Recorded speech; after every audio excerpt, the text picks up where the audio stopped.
Welcome to Priya's Authentic Indian Food. Subscribe my channel for more videos. We நம்ம பார்க்க போறது Chana Masala Curry எப்படி செய்யறதுன்னு பார்க்க போறோம். No garlic, no ginger.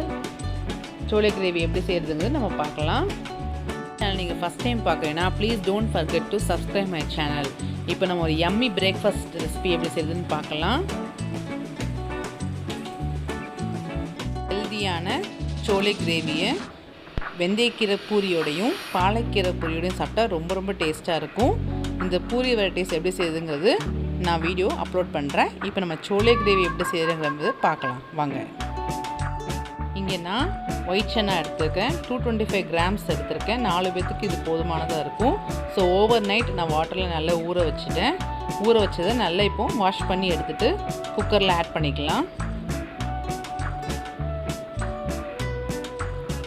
இது பாயில் பண்ணதுக்கு தேவையான வாட்டரை வந்து நம்ம ஆட் பண்ண போகிறோம். கரெக்டான வாட்டர் சேர்த்துக்கோங்க, எக்ஸ்ட்ரா வாட்டர் தேவையில்லை. உப்பு சேர்த்துக்கணும் கண்டிப்பாக. இப்போ நம்ம மூடி போட்டுடலாம். 8 விசில் வரைக்கும் நான் இதில் கொடுத்துருக்கேன். பாயில் ஆனதுக்கப்புறம் ஓப்பன் பண்ணி பாருங்கள். பாயில் ஆயிடுச்சு இல்லையா அதை செக் பண்ணிக்கலாம். குறைவான தண்ணியிலே நல்லா பாயில் ஆயிடுச்சு பார்த்தீங்களா. இப்போ இந்த தேவையில்லாத வாட்டரை நம்ம ஃபில்ட்ரு பண்ணிடலாம். ஃபில்ட்ரு பண்ணி அந்த சைடில் எடுத்து வச்சிடலாம்.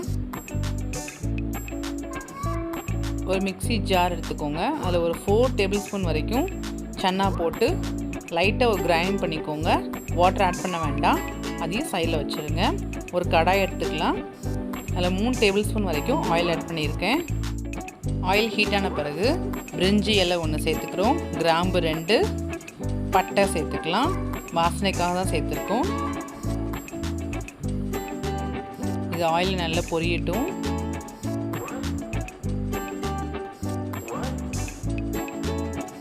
பொரிஞ்ச பிறகு 2 ஆனியனை நீளமாக கட் பண்ணி நான் சேர்த்துருக்கேன். ரொம்ப அதிகமான ஆனியன் தேவையில்லை, 2 போட்டால் போதும். நல்லா வதக்கிக்கோங்க. ப்ரௌனிஷ் கலர் வர வரைக்கும் வதக்கிக்கணும். கொஞ்சம் வதங்கின பிறகு மீடியம் ஃப்ளேமில் வச்சுட்டு நம்ம வந்து மசாலாலாம் ஆட் பண்ணிடலாம். தனியா பவுடர் 2 டேபிள் ஸ்பூன், ஜீரா பவுடர் 1.5 ஸ்பூன் சேர்த்துட்டு அந்த ஆயிலே மசாலா நல்லா வதங்குற மாதிரி வதக்கிக்கலாம். இப்போ chole masala 2 tablespoon 3 tablespoon வரைக்கும் சேர்த்துக்கோங்க. சேர்த்துட்டு இந்த 3 மசாலாவும் நல்ல ஆயிலில் வதங்கட்டும். அந்த பச்சை ஸ்மெல் வந்து போகிற வரைக்கும் வதக்கிக்கோங்க. கொஞ்சம் கலர் கூட நம்மளுக்கு சேஞ்ச் ஆயிரும், டார்க் கலரில். அந்த மாதிரி ஸ்டேஜ் இருக்கும்போது ஸ்டார்ட் பண்ணிடலாம். இப்போ ஒரே ஒரு டொமேட்டோ சேர்த்துருக்கேன். இது குட்டி குட்டியாகவும் கட் பண்ணிக்கலாம், இல்லை நீளமாகவும் கட் பண்ணிக்கலாம். நல்லா ஸ்மாஷ் ஆகணும், அது வரைக்கும் நம்ம வதக்கிக்கணும்.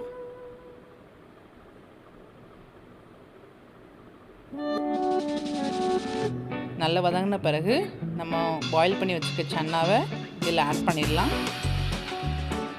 நல்ல இந்த மசாலாவோட சன்னா வந்து மிக்ஸ் ஆகிற அளவுக்கு நல்லா மிக்ஸ் பண்ணிக்கோங்க.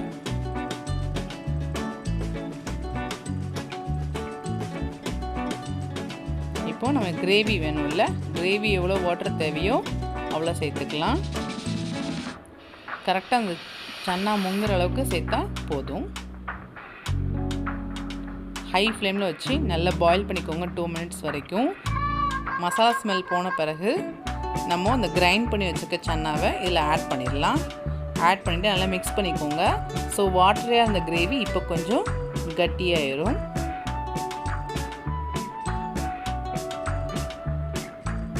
பாயில் ஆகணும், 5 to 6 மினிட்ஸ் வரைக்கும் பாயில் ஆகணும். ரொம்ப வாட்டர் கம்மியாக இருந்தால் கொஞ்சமாக வாட்டர் சேர்த்துட்டு நல்லா பாயில் பண்ணிக்கோங்க. நல்லா கொதிக்கணும். கொதித்து கிரேவி கன்சிஸ்டன்சி வர்றது வரைக்கும் இதை நம்ம பாயில் பண்ணிக்கலாம். இப்போது கஸ்தூரி மேத்தி சேர்த்துக்கலாம். நம்ம கொத்தமல்லி இலை சேர்ப்போம், பட் இதில் கஸ்தூரி மேத்தி சேர்த்திங்கன்னா டேஸ்ட் ரொம்ப நல்லாயிருக்கும். நல்லா பாயில் ஆகிடுச்சு பார்த்தீங்களா. எண்ணெய் கூட மேலே லைட்டாக பிரிஞ்சு வந்துடுச்சு. கிரேவி நல்ல கிரேவி டைப்பில் வந்துடுச்சு. சன்னா கறி ரெடி ஆகிடுச்சு. Chole gravy ready. Don't forget to subscribe my channel, friends. Like, share and subscribe. Enjoy with Puri. Bye friends.